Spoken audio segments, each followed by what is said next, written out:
Sahabat Nabi itu dengan segala kehidupannya, dengan segala perbedaannya, itu kita tetap ambil ilmu dari mereka. Ya, kita nggak bisa langsung kepada Rasulullah, itu nggak akan bisa. Kita harus ambil ilmu melewati para sahabat Rasulullah. Nah, para sahabat Nabi dengan segala perbedaannya itu juga merekalah yang membuat Islam itu tetap ada sampai hari ini. Ya, adik-adik nanti kalau kuliah di kampus Islam itu kadang-kadang ada dosen-dosen yang mohon maaf gara-gara belajar dari kampus-kampus non-muslim ya, itu kemudian diajarkan untuk membenci Abu Hurairah atau membenci Sayyidah Aisyah juga. Ya. Karena begini dengan keanehannya begini, nggak boleh ngambil ilmu dari mereka. Itu banyak loh di kampus-kampus Islam itu dosen-dosennya yang bermasalah ya, makanya harus hati-hati. Nah, malam hari ini bahwa semua sahabat Nabi itu menjadi jalan nampaknya agama Islam dan hilangnya segala macam riwayah atau ghawayah. Ya, kesesatan apapun itu hilang semuanya. Qala ta'ala wa bin najmi hum yahtadun.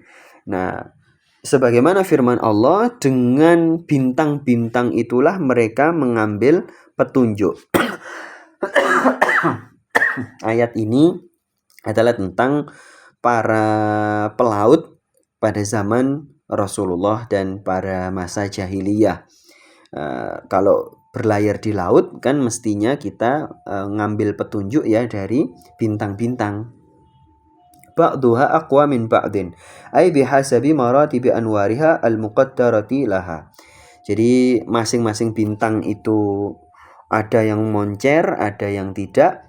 Maka ya tetaplah jadikan itu petunjuk. Walikullin nurun ay wa kadzalika likulli min al-ashab nurun biqadri isti'dadihi.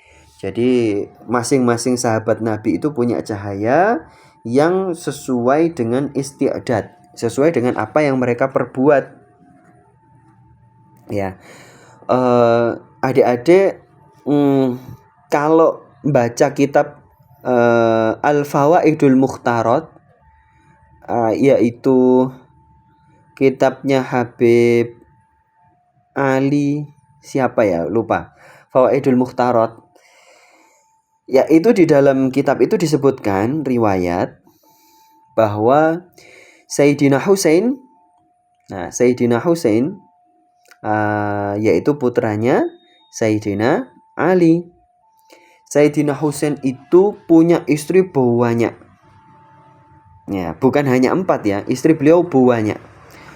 Kok bisa? Karena beliau itu ketika tiba di Irak, di Iran, di Khurasan lah, pokoknya area Khurasan. Beliau itu, para penduduknya itu mempersilahkan putri-putrinya untuk dinikahi oleh Sayyidina Husain. Dinikahi terus malam pertama dan dipersilahkan untuk diceraikan. Ya. Jadi apa? Cinta satu malam lah gampangannya ya dalam bahasa. Tapi resmi ya, pernikahan resmi, bukan pernikahan gelap-gelapan ya. Dan istri beliau itu banyak, tapi kan langsung cerai. Nah, itu ada di kitab Fawaidul Mukhtarat. Apakah kemudian adik-adik bilang, ternyata Sayyidina Husain itu kayak gitu ya, gak mau ngambil ilmu dari beliau? Oh, gak bisa. Nggak bisa. Adik-adik tetap harus ambil ilmu dari beliau. Ya, dari beliau. Ya tapi kan begitu Ustadz, masa kan kasihan wanitanya loh. Kalau wanitanya ridho kan nggak masalah. Toh langsung dicerai kan, dan dicerainya juga ridho. Orang tuanya juga ridho. Sama kayak di Madura. Ya, ada yang dari Madura ini, adik-adik Ukti Ola. Di Madura itu ada tradisi. Sebagian saja. Kalau ada ulama Nah, itu dipersilahkan dinikahi, walaupun silahkan dicerai, silahkan dipertahankan juga silahkan. Jadi istri pokoknya kan berpoligami itu kan maksimal 4 ya, nggak boleh lebih gitu kan. Nah, itu kita bahas masalah hal-hal yang kita nggak setuju kan. Nah, para sahabat Nabi juga begitu adik-adik. Faman akhadha bi syai'in mimma hum alaihi bayanu syai'in min ikhtilafihim bayanu ma huwa indi ala hudan wa fi anna ikhtilafal a'immati rahmatun lil ummah. Nah, di sini bahwasannya perbedaan para imam ya, yaitu para sahabat Nabi semuanya itu kan imam. Imam bagi masing-masing.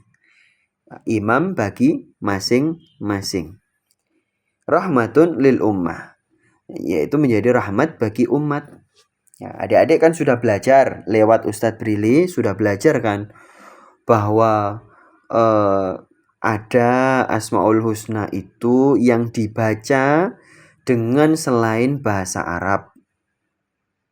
Ya, bahkan di dalam mazhab Imam Abu Hanifah boleh membaca doa di dalam sholat itu dengan selain bahasa Arab. Ya, itu ada loh di mazhab Imam Abu Hanifah. Bahkan bacaan takbir itu boleh diganti dengan misalnya Allahul Azim, Allahu Akbar kan kita, Allahul Kabir misalnya. Itu ada. Ya, entah di mazhab yang mana ya. Itu ada. Nah, apakah itu salah?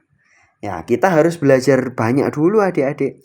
Sepanjang itu kita pastikan ada riwayatnya dalam kitab dan bukan kitab yang salah ya. Itu kita harus percaya itu dan kita harus belajar dalil-dalilnya. Ya, dalil-dalilnya. Makanya adik-adik kalau melihat ya adik-adik para sahabat Nabi itu dulu ada yang kayak Sayyidina Umar misalnya. Sayyidina Umar itu kan panjang tangan dalam artian kalau ada yang nggak cocok sedikit gitu ya langsung dipukul gitu ya. Ya, tapi yang non muslim ya nggak cocok langsung pukul. Nggak ada non muslim yang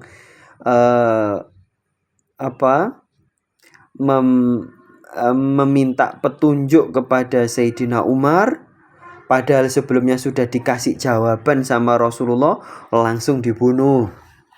Ya, adik-adik kalau tahu itu kan kemudian kita berpikir, loh Sayyidina Umar kok kayak gitu sih? Nggak usah ambil ilmu dari beliau nggak bisa. Banyak ilmu dari beliau itu yang kita nggak bisa menolak ya.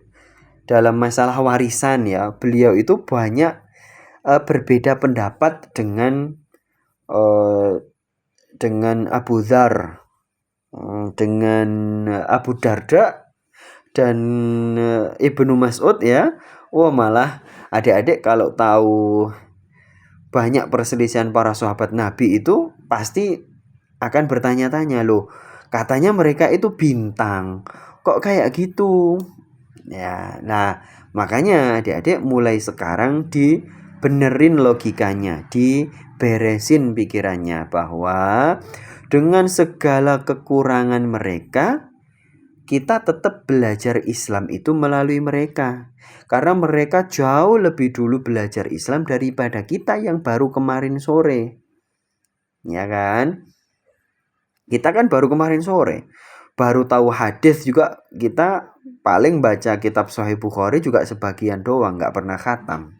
Atau ada yang, sudah Ustadz, saya sudah khatam Sahih Bukhari. Bagus. Tapi kan kitab hadis itu ada, dulu pernah Ustadz tunjukkan, hampir 50 kitab hadis ya. Masih ingat gak dulu setahun yang lalu atau 2 tahun yang lalu ya, kitab hadis itu ada sampai 50 judul. Nah, masing-masing judul itu bisa 4 jilid, ada yang sampai 20 jilid. Ya, ilmu itu banyak adik-adik ya. Makanya belajarlah Islam terus dengan segala keanehan-keanehan yang mungkin kita temukan dari guru-guru kita. Ya, tapi kalau sudah maksiat ya, kalau sudah maksiat, sudah zalim, jangan diambil ilmunya. Cari guru yang lainnya. Ya, cari guru yang lainnya. Ya, karena guru masih banyak ya. Ya, dulu Ustadz punya idola, salah satu guru ya. Gurunya Ustadz itu idola banget. Beliau itu muridnya Buya Said Maliki. Ya, gurunya muridnya Said Maliki dan lama di Rusaifah sana. Tapi setelah Ustadz Brili belajar, dalam sekian waktu Ustadz Brili baru tahu ternyata beliau itu bermusuhan dengan saudaranya sendiri. Bermusuhan sampai bertahun-tahun. Bermusuhan sampai gak menyapa. Maka Ustadz Brili ya buat apa cari ilmu dari beliau? Dalam hal sepele saja tidak diamalkan. Sama saudaranya sendiri gak akur. Padahal tidak ada masalah yang serius gitu loh. Masalahnya juga sepele. Nah, seperti itu. Ya misalnya adik-adik melihat Ustadz Brili, Ustadz Brili ini kok kayaknya punya maksiat ini deh. Nggak usah ambil ilmu dari Ustadz Brili, nggak apa-apa. Cari guru yang lain yang lebih banyak ilmunya yang bagus. Tapi adik-adik, kalau adik-adik itu setiap lihat ada guru yang maksiat padahal ilmunya banyak, terus adik-adik cari guru yang lain, maka ini nantinya agak bermasalah juga.